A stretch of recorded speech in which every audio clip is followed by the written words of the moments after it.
You should know the guy sitting next to me because it's freaking Troy Baker. Freaking Troy Baker. Freaking Troy Baker. A baptized name. Mm-hmm. Well, it said that on Wiki, so I just went with that. Awesome. Right. This man just had like the best year I've ever heard of for a voice actor. I mean, everything. But yeah, definitely the last few years, I look at that because how long we worked on these projects. Joel was The Last of Us. Was one of the greatest things that I think I've ever done. Not because of what I did that was so great, but just the scope of the project was so big. That was definitely a banner day, being Booker DeWitt and Bioshock Infinite, because of how well those people related that story and those characters. And then I got a chance to play the Joker, Yeah. So it was a pretty good trifecta for the year. And there's several other games throughout the year that I'm proud of as well. Oh, yeah. So. It was hilarious watching the VGAs this year because you were up against yourself. Yeah, that was funny. I don't know if that was like a joke from Jeff Keighley or what, but were you worried about your competition? Or? Yeah, I think I could have lost it to that Troy Baker guy. Yeah, it was close. But honestly, though, look at who else. I mean, Stephen Ogg, who was Trevor in Grand Theft Auto. I mean, that's one of my stand-up performances of the year. I thought he was great. And really, the females. You had Ashley Johnson, Courtney Draper, and a lot of people that were. It was just a good year for actors, for the VGA. You did mention the Joker. Mm-hmm. I don't want to ask what has always been asked. So let me try and phrase this a little bit differently. Okay. Because the Joker is who he is. Okay. He's just such a kind of psychological character. Sure. How do you get in the mindset of someone like that off? That's the trick, man. Is you want to find. In a lot of ways, Joker is kind of like he's another Hamlet, or he's another, Macbeth, he's another Richard III. It's like several characters have played him, or actors have played him before, so what are you going to do this differently? And a lot of times, which is true with those characters, what you have to do is honor the character that already exists, and naturally you'll bring something new to it.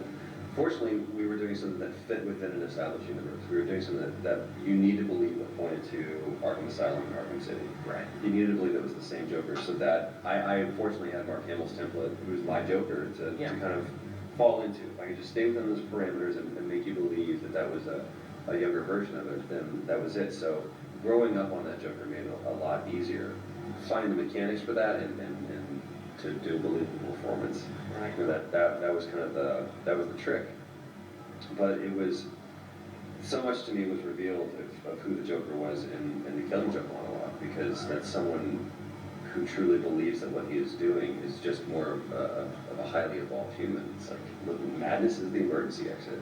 Right. Staying in reality with this hurt and this pain is terrible. Who would want to do that?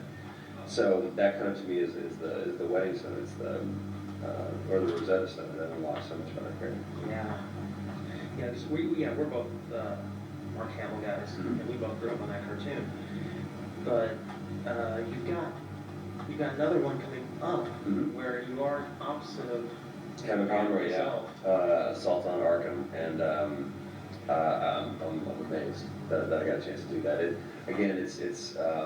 kind of fits into the Arkham universe a little bit. Anytime you're asked to do a job, then you just hit the lottery. To be able to come back and to do a role like that is great. And again, Mark Hamill will always be kind of my Joker, but it's going to be a good one. But the important thing is you kind of get the Joker. And I hear that, and I believe it's Joker's. A lot of people play him. There's a lot of ways to play the Joker. Sure. I've heard bad Jokers before. Unfortunately. I haven't heard of me personally, I haven't heard of a bad Joker yet. I've heard one that didn't resonate with me as much as others have. But that's what I love. He's such an amorphous character that really, he's kind of like cottage cheese. You can add anything to it, make it whatever you want, The Joker is cottage cheese. There's your headline. Right. That's right there in the video. Who's the better boss than Saints Row, you or Nolan North? Nolan North. Clearly, are you kidding me? Easy. You get to play as Nolan North. When I found out that they were doing that for Saints Row 4, I was through the moon. I was like, well, that made my choice easier, because before it was like, who do I play as? Do I play as myself, or do I play as Laura Bailey? And there's several other choices you can have, but when for them to have the balls to have Nolan as himself, and a lot of his one-liners are just like idle stances and stuff are great. Right, it's Male Voice 1, Male Voice 2, Male Voice 3. Or Nolan North.